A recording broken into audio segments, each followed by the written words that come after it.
Hi, my name is Sitara. You think your parents are tyrants? Hear my story and you'll see what is really family tyranny. My family comes from India, which affects my life greatly.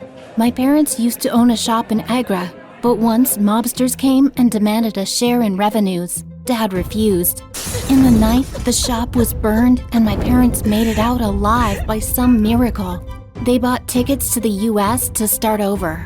They got a place on the outskirts of an Indian community where they had to face the Western world. So they moved deeper into the community where they were surrounded by their own culture. Dad opened up a shop again. Sometime later, I was born.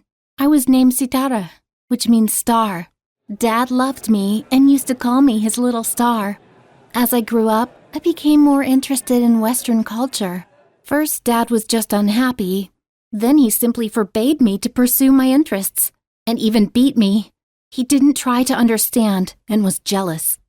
I looked at the other side of the street and longed to live there, where two cultures merged and everything looked so alluring. Soon I went to school and met a boy named Jacob. We became fast friends. Before I went home on a school bus, I could spend some time with Jacob. We'd have burgers and hang out at the mall, and even went to an occasional movie. Finally, I got what I wanted. But everything has its price. I had to do my homework at night with a flashlight under a blanket because I hung out with Jacob, and later I helped my mom around the house. I had to pay off the kids from the community so they wouldn't tell my dad on me going about with Jacob. I had to study Indian bridal traditions, and that didn't leave much time for school studies. Soon I had to face it.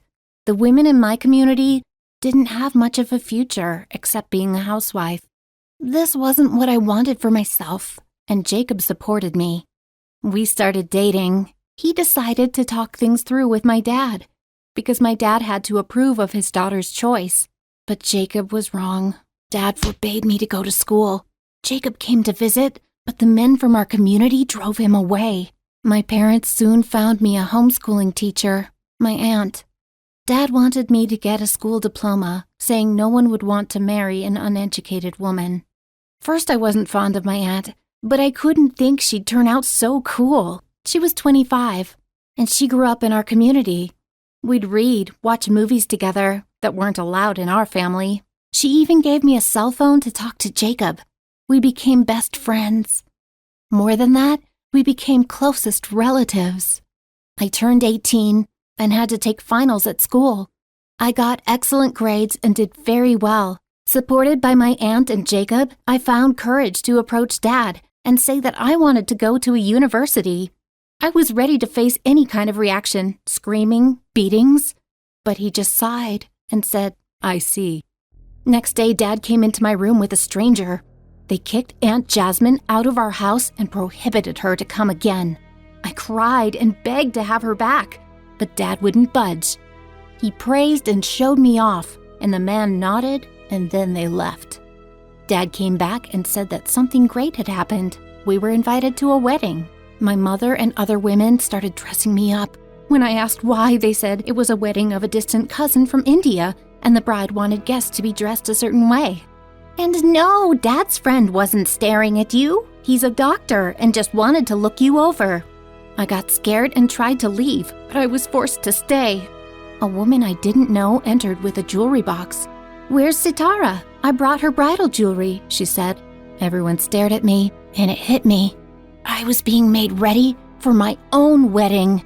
Enraged, I pushed everyone away and rushed out. The women chased me. Suddenly, I saw Aunt Jasmine getting out of her car.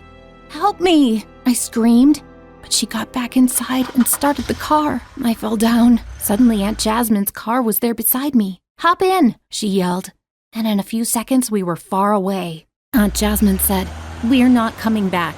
She confessed to being married by force and that it was a miracle she got out of that slavery sham of a marriage. She got lucky. She was accepted back because her dad loved her more than he loved his traditions. We lived in a motel for a while. I got a scholarship and Jacob and I went to the same university. Aunt Jasmine got a place nearby. I studied Indian culture at university and decided to become a specialist in Asian studies. My own native culture has become much closer to me of late than ever. But my family still believes they can choose a future for their kid like the kid is their property. And what do you think? Has your family ever put their interests above your own? Sound below. If you like this story, please hit the like button to let more people see it. Subscribe to our channel to see when we post new stories.